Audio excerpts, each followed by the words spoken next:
TNP news की खबर का असर देखने को मिला है। टीएनपी न्यूज ने निजी अस्पतालों के आयुष्मान योजना के तहत बकाया राशि की खबर को प्रमुखता से चलाया था, जिसमें यह बताया गया था कि सरकार ने आयुष्मान योजना के तहत 500 करोड़ रुपए का भुगतान नहीं किया है। खबर दिखाने के बाद सरकार ने इस मामले को संज्ञान में लेते हुए आयुष्मान योजना के तहत निजी अस्पतालों को लंबित क्लेम का भुगतान करने की प्रक्रिया शुरू कर दी है। वित्तीय वर्ष 25-26 के पिछले 6 माह के 500 करोड़ रुपए में से 2 माह का भुगतान किया गया है। हालांकि अभी भी अगस्त सितंबर के बाद के 4 महीनों का भुगतान नहीं हुआ है। साथ ही वित्त विभाग ने 15 फरवरी के बाद सभी बिल रोकने के आदेश भी जारी कर दिए हैं।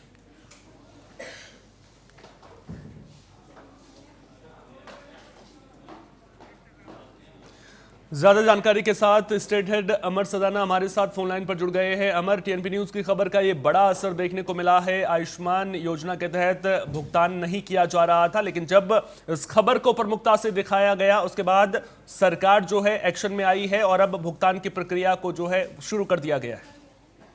बिल्कुल सोहन जी, मैं आपको बता दूं कि सरकार की जो महत्वाकांक्षी योजना है भारत सरकार की आयुष्मान योजना, उसके तहत लगातार जिस तरह से निजी अस्पतालों का पेमेंट रोकने का जो सिलसिला है वो लगातार स्वास्थ्य विभाग की तरफ से की जा रही थी और इसमें हमने प्रमुखता से टीएनपी न्यूज ने खबर दिखाई थी और डिबेट के माध्यम से हमारे खास प्रोग्राम हुंकार के माध्यम से पूरा प्रदेश भर के जो निजी अस्पताल में जिस तरह से पेमेंट को लेकर जो अभी असुविधा हो रही थी उसको दिखाया था, जिसके बाद अब संज्ञान में स्वास्थ्य मंत्री श्याम बिहारी जायसवाल ने लिया और 500 करोड़ रुपए का वर्तमान भुगतान जो है स्वास्थ्य विभाग ने कर दिया है और लगातार इसमें आगे भी जो है भुगतान करने की जो कार्यवाही है वो की जाएगी। स्वास्थ्य मंत्री का लगातार बयान आ रहा है क्योंकि देखिए छत्तीसगढ़ के स्वास्थ्य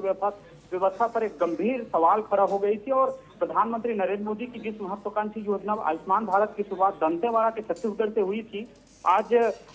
राज्य में दम तोड़ती नजर आ रही थी और कुछ जो है राहत मिलते जो निजी अस्पताल है उनको दिख रही है, क्योंकि 1700 करोड़ रुपए का भुगतान जो है अल्टीमेटम जिस तरह से दिया गया था निजी अस्पताल के द्वारा कि 31 जनवरी तक ये भुगतान नहीं की जाती है तो 1 फरवरी से लगातार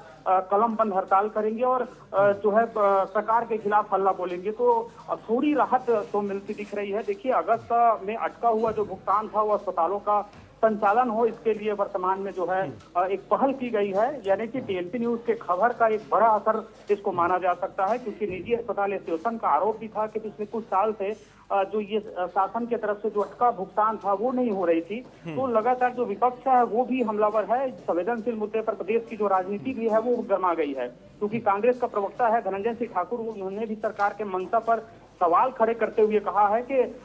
सरकार जो है स्वास्थ्य के विरोधी है और जनता विरोधी है। वही जो है बीजेपी के जो गौरी शंकर अग्रवाल जी हैं उन्होंने भी पक्ष लेते हुए कहा है कि धीरे धीरे प्रोसेस है, प्रक्रिया है, सरकार की जो गाइडलाइंस है उसके तहत जो है निजी अस्पतालों की जो पेमेंट है वो कर दी जाएगी। सोहन बिल्कुल अमर, और इस खबर की अहमियत को समझना भी बेहद जरूरी है। दरअसल जिस तरह से भुगतान नहीं किया जा रहा था उसकी वजह से निजी अस्पतालों के सामने कई तरह की परेशानियां खड़ी हो रही थी, संचालन में परेशानियां सामने आ रही थी। तो अब कहीं ना कहीं जो निजी अस्पताल हैं उन्होंने भी राहत की सांस ली होगी, साथ ही साथ में जो संचालन में दिक्कतें आ रही थी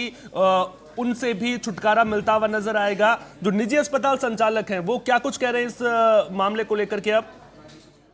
अब बिल्कुल स्वास्थ्य मंत्री और स्वास्थ्य विभाग पर जो है आभार प्रकट किया है और समस्त जो संचालक हैं वो कहते दिखे हैं किसी तरह से अगर पेमेंट की जो प्रक्रिया है वो नियमित समय पर की जाएगी तो हमको जो सुविधा होती थी वर्तमान स्थिति में जो प्रदेश के स्वास्थ्य सुविधाएं वो पूरी तरह से जो जिस तरह से चरमराई हुई थी, अब सरकारी अस्पतालों में सुविधाओं की कई जगहों पर अभाव है, इसलिए निजी अस्पतालों में जिस प्रकार से ये सुविधा दी जाती है तो उनको लेकर जो लाखों गरीब परिवार है उनको आयुष्मान कार्ड के भरोसे हैं, उनके पास कोई विकल्प नहीं बचेगा। अब उनकी जो है नजरें स्वास्थ्य विभाग पर टिकी हुई है, अभी जो पेमेंट बकाया है उस पर अब नजर टिकी हुई है। सोहन